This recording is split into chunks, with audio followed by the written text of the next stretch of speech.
राजनीति हो या खाद्य पदार्थ हो, हर मुद्दे को एक साथ जोड़ लेते हैं वो। हमारे साथ हैं बाबा रामदेव, जिन पर बात करेंगे हम उनके साथ कि आखिरकार क्या कारण है कि अब आपके नूडल्स भी पूरी तरह से कंट्रोवर्सी में आ गए हैं। क्या सफाई देना चाहेंगे बाबा? देखो, मैंने तो अपनी 20 वर्षों से अधिक की सार्वजनिक जिंदगी में देखा है कि मैं घर से निकला तो वो भी विवादों में था कि ये घर क्यों छोड़ रहा है लड़का 15 साल की उम्र का, स्कूल छोड़ के गुरुकुल में क्यों पढ़ रहा है। फिर मैं गुरुकुल छोड़ के हिमालय गया, तब भी विवाद में आ गया। बोले गुरुकुल छोड़ के फिर हिमालय में क्यों जा रहा है, पढ़ लिख करके विद्वान बना, व्याकरण शास्त्र वेद शास्त्र पढ़े, अब देखो योग करने लग गया। फिर मैं योग कराने लगा, वो भी विवादों में आ गया। फिर हमने आयुर्वेद का काम किया, वो भी विवादों में आ गया। हमने सत्ता और व्यवस्था परिवर्तन किया, वो भी विवादों में हुआ। सब कुछ मुझे तो ऐसा लगता है विवाद का कुछ अटूट नाता हमसे हो गया है। अब आप कह रहे हो कि आटा नूडल बनाने से पहले ही विवाद में आ गए। ये एफएसएसआई का लाइसेंस है। अपने कैमरामैन से कहूंगा कि इसके ऊपर फोकस करके दिखा दे पूरा। ये लिखा हुआ ऊपर पतंजलि आयुर्वेद लिमिटेड और पूरा उनका ये 2015 का लाइसेंस इशू किया हुआ है। और ये कोई बाबा रामदेव ने आर्टिफिशियल क्रिएट नहीं किया हुआ है, सबके ऊपर मोहर लगी हुई है एफएसएसआई की, और ये उन्हीं के दिए हुए पेपर हैं। अब इसमें कानूनी दाव पेच ये फंसा रहे। एक बार हमने लाइसेंस तो दिया है, और लाइसेंस दिया है हमने पास्ता कैटेगरी में। तो पास्ता कैटेगरी में इनका जो सीरियल नंबर 15 है उस पर लिखा हुआ है पास्ता, मैक्रोनी, नूडल, वर्मिसेली। अब आपकी जानकारी के लिए नूडल शब्द एशियन वर्ड है। ये पूरा मतलब चीन में, जापान में और जितने भी एशियन कंट्रीज हैं इनमें नूडल शब्द बोला जाता है। और इटली में बोला जाता है स्प्रेगेटी और मैक्रोनी। अब हम इटालियन तो है नहीं, तो कोई कहता भारत में क्या बोला जाता है? भारत में विवाद भारत में हो रहा है, चीन जापान की बात में। यहाँ पर भी यहाँ पर सेवैयां बोलते हैं, तो सेवैयां भी तो उसी कैटेगरी में है, वर्मिसेली। हम सेवैयां लिखते तो भी विवाद करते ये। भाई आपने 4 वर्ड लिखे, pasta, macaroni, noodle, vermicelli.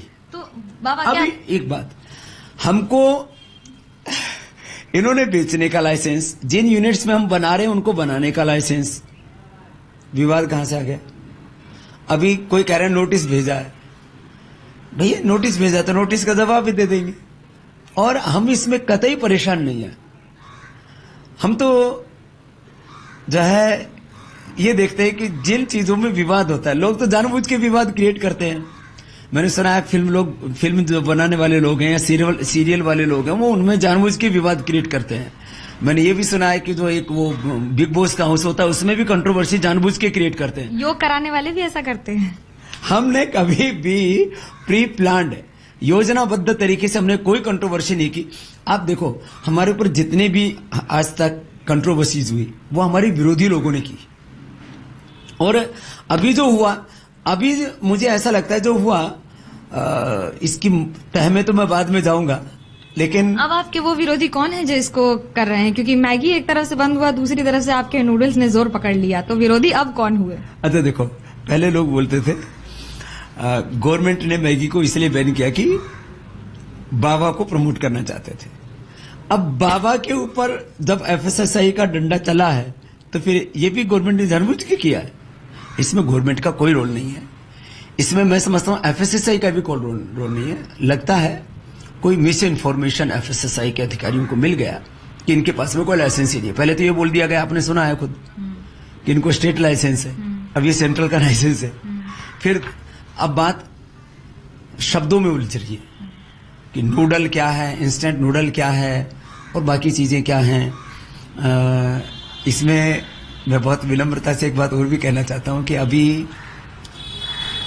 FSSI को जो है, जो भी कहीं पर भी इलीगल काम होता है, गैर कानूनी काम होता है, उसको तो रोकना चाहिए। ये तो सही बात है। जैसे हमारी कोई क्वालिटी को लेकर के क्वेश्चन है तो हमसे बात करें ना, हमारे पर प्रतिबंध न लगाए यदि हम कोई गलत कर रहे हैं तो। लेकिन हमारी क्वालिटी को लेकर तो क्वेश्चन नहीं है। तो मैगी के ऊपर जो क्वेश्चन आया था क्वालिटी को लेकर के आया था। बाकी जो है एफएसएसआई को, क्योंकि ये कभी ग्रोविंग इंस्टीट्यूशन है, इसको अपनी बहुत सी गाइडलाइंस बनानी है और इसीलिए जो है ये इन्होंने एक ऑर्डर भी किया हुआ है 26 अगस्त 2015 कि उनके में, पास अब संभव नहीं है आगे बढ़ना इसमें क्योंकि अभी इनको गाइडलाइंस इनको तैयार करनी है, तो अपनी गाइडलाइन तैयार करें।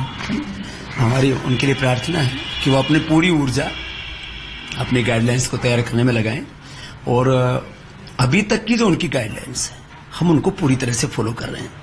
वो जो नई गाइडलाइन बनाएंगे उसको भी हम 100% नहीं, उससे भी ऊपर कोई होता होगा 200%, 1000% हम उसको फॉलो करेंगे और जो इनकी गाइडलाइन बनी हुई है उनसे ज्यादा और अच्छे से फॉलो कर रहे हैं हम।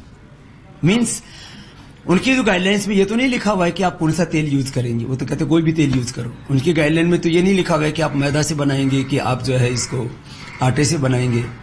तो हम तो और उन्होंने जो गाइडलाइन बना रखी है, मैं तो कहता हूं उनको गाइडलाइन ऐसी बनानी चाहिए कि जो है लोगों को हेल्दी खाना मिले और हम पहले से उस गाइडलाइन को मतलब और अच्छी तरह से फॉलो कर रहे हैं कि हेल्दी नूडल जिसमें आटा है, जिसमें निम्न क्वालिटी का पाम ऑयल नहीं, उच्च क्वालिटी का राइस बर्न ऑयल है जो है ओलिव ऑयल के समकक्ष होता है, वो जो करीब वो तो 500, 600, 700 रुपए किलो तक बिकता है ना। जब सब कुछ हो रहा है तो ये असहिष्णुता आपके प्रति क्यों हो रही है, ये बताएं हमें। देखिए, असहिष्णुता के नाम पर देश में बहुत बखेड़ा हो चुका है। मुझे ऐसा लगता है कि शायद एफएसएसआई ने जब सभी को नोटिस दिया और हमको नोटिस नहीं देते तो ऐसा लगता है कि बाबा को फेवर कर रही है गवर्नमेंट। तो इस बात से ये साफ हो गया कि बाबा को कोई फेवर नहीं कर रहा है, हम अपना काम कर रहे हैं। और उन्होंने अपना नोटिस, मुझे ऐसा पता लगा है कि अभी तो मीडिया से पता लगा है कि नोटिस भेजा है, नोटिस का जवाब दे देंगे। तो हमको गलत कर ही नहीं रहे, तो ये जब आप गलत नहीं है तो आपको किस बात का डर। लेकिन बात अगर करें हम असहिष्णुता की और उसके साथ साथ आतंकवाद की, इस पर आपका क्या कहना है, जिस तरह से राष्ट्र स्तर पर और अंतर्राष्ट्रीय स्तर पर ये बढ़ता ही चला जा रहा है। देखिए मनोज्ञा, इस बारे में तो मैं एक बात कहूंगा। पहली बात तो ये कि भारत कभी भी असहिष्णु देश नहीं रहा। विविधता में एकता का हमारा दर्शन रहा है। वसुधैव कुटुंबकम, whole world is my family and coexistence, सह अस्तित्व और एकत्व, माने सभी में एक ही सच्चिदानंद परमात्मा है। और हम भारत के संदर्भ में देखें तो बेशक पिछले 500-700 सालों में यहां आंशिक तौर पर कुछ लोगों के मजहब बदल गए, लेकिन मजहब बदलने से हमारे पूर्वज तो नहीं बदलते।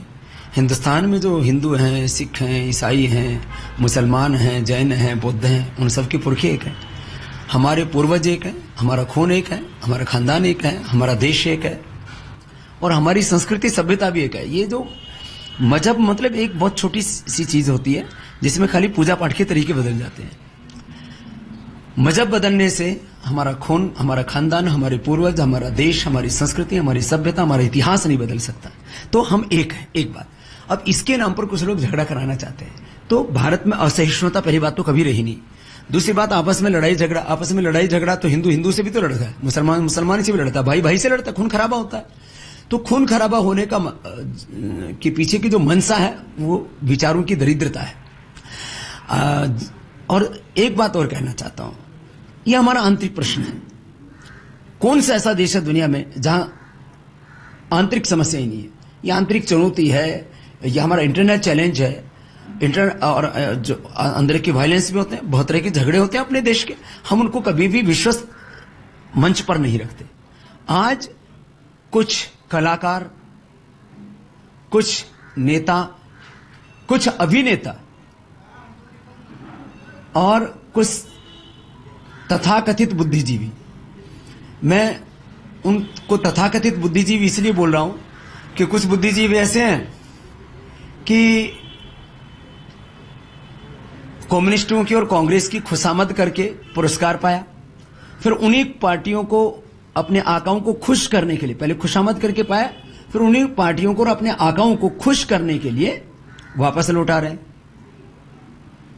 ये क्या है? फिर एक पत्रकार विदेश में जाके लिख देता है भारत में हिंदू तालिबान का शासन है।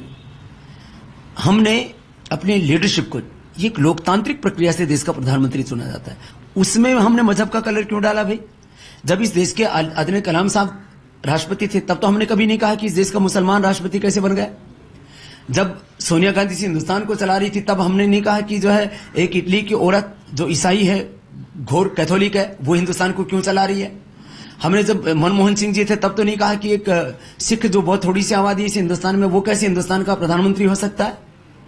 एक चाय बेचने वाले का, एक गरीब का बेटा एक अति पिछड़े घर में पैदा हुआ एक साधारण व्यक्ति जिसने असाधारण काम करके और वो देश का प्रधानमंत्री बनेगा और लोकतांत्रिक तरीके से बना है। पहले प्राइम मिनिस्टर का उम्मीदवार था, वो चुनाव जीता है वो, और उसके बाद प्रधानमंत्री बना है। और उसके बाद ये कहना कि हिंदू तालिबान का शासन है, और इस तरह की मानसिकता यहां पर भी है। दरअसल कम्युनिस्ट जो विचारधारा के लोग हैं और जो कांग्रेसी विचारधारा के लोग हैं, उनको ऐसा लगता है कि हमारी विचारधारा के अलावा दूसरी विचारधारा कैसे आ गई यहां सत्ता में। ये गलत बात है। माने वैचारिक असहिष्णुता, मैं बीजेपी का प्रवक्ता नहीं हूं ना मोदी जी का प्रवक्ता हूं, यह सच बात है कि हमने उनको इस होदे तक पहुंचाने में बहुत तप किया। हमने लाखों किलोमीटर की यात्रा की, करोड़ों लोगों को हमने जगाया। इस बार का सत्ता और व्यवस्था परिवर्तन के लिए जन आंदोलन हमने खड़ा किया। लेकिन मैं एक बात कहता हूं, असहिष्णुता कम्युनिस्टों में और कांग्रेसियों में ज्यादा है। उनको सहन नहीं हो रहा है कि उनके विचारों से सहमति न रखने वाला एक व्यक्ति वो देश का प्रधानमंत्री कैसे बन गया। मैं भी कम्युनिस्टों के करीब 90% विचारों से सहमत हूं। मैं चाहता हूं इस देश में सोशल जस्टिस होना चाहिए, इकोनॉमिक पॉलिटिकल जस्टिस होना चाहिए। मैं चाहता हूं मजदूरों का हित होना चाहिए। इस देश में अमीर अमीर गरीब गरीब नहीं बनना चाहिए। उनकी बहुत सी बातों से मैं सहमत हूं। वो विदेशी कंपनियों के भी विरोधी, खास करके अमेरिका के विरोधी है, लेकिन उनकी विचारधारा में भारतीयता नहीं है, उनकी विचारधारा में आध्यात्मिकता नहीं है। आपने विचारधारा की बात की, तो आखिरकार बिहार के चुनाव के परिणाम किस विचारधारा के थे और उस पर आपका क्या रिएक्शन है? देखिए, मैं बिहार के जो चुनाव है उनको विचारधारा से जोड़ के नहीं देखता। वो परिणाम पर कहिए। आपने लोकसभा में जितना कैंपेन किया और अब ये परिणाम जो आए हैं, क्या ये किसी के लिए एक शिक्षा का जरिया है? देखिए, किसके लिए वो सबक हैं या उससे क्या किसको सीख लेनी चाहिए, ये एक अलग विषय है। और मैं इसमें भी कुछ बोलूंगा तो कंट्रोवर्सी हो सकती है ना। अब मैं बोलता हूं तो बोलते हैं बाबा बोलता क्यों है, और नहीं बोलता हूं तो बोलते बाबा बोलता क्यों नहीं है। तो मैंने अभी बीच की रेखा एक तय कर ली है कि मैं बेबाक बोलूंगा, बेझिझक बोलूंगा, और उतना ही बोलूंगा जितना जरूरी है। तो मैं ये मानता हूं कि ये इसके कई पहलू हैं। बीजेपी वाले लोग जितना पूछते हैं उनको हम बता देते हैं आंतरिक रूप से, तो मीडिया में तो बताने की जरूरत है नहीं। और जो है आदरणीय नीतीश कुमार जी लोकतांत्रिक तरीके से मुख्यमंत्री बने, उनको भी हमने बधाई भी दी है। महागठबंधन के मंच पर जितने नेता एक साथ थे, क्या ये किसी के लिए परेशानी का सबब है, खासतौर से केंद्र सरकार के लिए जिनके समर्थन में आप कई बार रहे हैं? देखिए, आज बीजेपी के लिए एक बड़ा प्रश्न है कि वो किसानों को और पिछड़ों को अपने साथ में जोड़ के रखे। उसके लिए उनको क्या मैकेनिज्म अपनाना चाहिए, ये तो उनको तय करना है, क्योंकि पार्टी उनको चलानी है। लेकिन यदि बीजेपी किसानों और पिछड़ों को अपने साथ जोड़ के रखने में कामयाब हो पाती है, तब उनको किसी तरह का कोई खतरा नहीं है, चाहे कितनी गठबंधन हो जाए। और यदि ये दोनों का वोट बैंक खिसकता है तो फिर तो खतरे की घंटी है। ये बात तो मुझे लगता है कि महागठबंधन ज्यादा सुन रहा है कि अरविंद केजरीवाल और लालू प्रसाद यादव एक मंच पर नजर आए, आप साथ में रहे हैं, आंदोलन किया है, अब क्या कहिएगा? नहीं, अभी हम आजकल जो है ना राजनीति के लिए तटस्थ योग अपना रखा है। आप लोग मेरे भिन्न भिन्न योग दिखाते रहते हो, मुझे पता है। अभी बाबा जी ने पलटासन किया, अभी बाबा जी ने शीर्षासन करवाया, अभी बाबा जी ने चक्रासन किया, अभी बाबा जी खुद चक्रासन में फंस गए। अब हमारा इस समय तटस्थ योग चल रहा है। हमने अभी अपना मुख्य लक्ष्य बनाया, अपने आप को फोकस किया है योग क्रांति के साथ शिक्षा क्रांति पर। हमें करीब आने वाले 5-10 वर्षों में मैं सवाल दोबारा दोहराऊंगी, लालू प्रसाद यादव के साथ अरविंद केजरीवाल एक मंच पर, आप अगर अरविंद केजरीवाल के साथ नजर आए थे साथ में, क्या कहिएगा आप इस पर? देखिए, इस पर हमें इसलिए कुछ नहीं कहना कि देखो, असूलों की बात को तो कभी छोड़ना नहीं चाहिए। जहां तक गठबंधन का प्रश्न होता है वो तो जो है, अब अरविंद जी पहले तो बोलते थे कि भाई राजनीति में सिद्धांतों की, मूल्यों की, आदर्शों की हत्या कभी नहीं होनी चाहिए, उनका अनादर नहीं होना चाहिए। और अब मुझे नहीं पता कि आने वाला भविष्य उनको किधर लेके जाएगा। अब हमारी तो सबके लिए शुभकामनाएं, जो भी लोकतांत्रिक तरीके से चुने हुए लोग हैं, चाहे आदरणीय अरविंद जी हैं, आदरणीय नीतीश जी हैं। आखिरी सवाल, आप बंगाल में हैं, मुख्यमंत्री ममता बनर्जी हैं और काफी सारे लोग एक साथ नजर आए। भारतीय जनता पार्टी पूरी कोशिश कर रही है हर जगह आने की, आगे बढ़ने की, लेकिन दिल्ली के बाद बिहार, अब बिहार के बाद बंगाल और असम। आप तो बाबा रामदेव हैं, आगे क्या देख रहे हैं भविष्य? देखिए, हम भैया दूज को आदरणीय ममता दीदी जी को अपनी शुभकामनाएं दी। यहाँ भी हमारा पतंजलि योगपीठ पश्चिम बंगाल का मुख्यालय खोला है हमने, तो उसमें भी जो है हमारे पार्थो चटर्जी आकर के उसका उद्घाटन करके गए हैं। हमारा सबसे प्रेम है। देखो, एक बात तो है कि अभी उत्तर प्रदेश, पश्चिम बंगाल और असम ये बीजेपी के लिए बहुत बड़ी चुनौती है। अब इससे ज्यादा हम इस संदर्भ में कुछ नहीं कहेंगे। जो लोग भी अपनी राजनीतिक पार्टियों के रुतबे को बनाए रखना चाहते हैं, उनको जिसके लिए राजनीति है, उन गरीब, मजदूर, पिछड़े, दलित, शोषित, वंचित, उनको भी ध्यान रखना पड़ेगा और इस देश में एक बैलेंस इकोनॉमिक ग्रोथ हो। और उस बैलेंस्ड इकोनॉमिक ग्रोथ में एग्रीकल्चर ग्रोथ है, इंडस्ट्रियल ग्रोथ है, सर्विसेज है, मैन्युफैक्चरिंग है, हेल्थ है, एजुकेशन है, और सभी सेक्टर्स को आगे लेके चलना पड़ेगा। क्योंकि आप एक सेक्टर पर फोकस करके देश को आगे नहीं जा सकते। अब इसी को तो पॉलिटिक्स कहते हैं। तो वो कौन सा सेक्टर है जिसपे फोकस हो रहा है और बाकी पर नहीं हो रहा है? नहीं, ये नहीं बोलूंगा। तो क्या मैं ये कहूं कि केंद्र सरकार को आप कोई सलाह देना चाहेंगे, खासतौर से प्रधानमंत्री जी को, कि भाई जिस तरह से देश में भी कुछ समय बिताइए, देश सलाह जो है मनोज जी और आज तक पर नहीं वो सलाह आदरणीय अमित शाह जी को देंगे, आदरणीय मोदी जी को देंगे, जो हमारे, क्योंकि हम इस देश के नागरिक हैं, वो देश के चुने हुए प्रधानमंत्री हैं, तो जो हमें इस देश की भलाई के लिए उचित प्रतीत होता है, वो देश की भलाई की बात उनसे जरूर करेंगे। मेरे बाबा रामदेव, जो अपने ही अंदाज में और अपने ही पूरे मूड में साफ कर दिया कि आखिरकार आने वाले दिन बहुत कुछ अच्छे नहीं हैं, कुछ लोगों के लिए कम से कम। कैमरामैन चित्रभानु पाठक के साथ मनोज्ञा लोईवाल, कोलकाता, आज तक।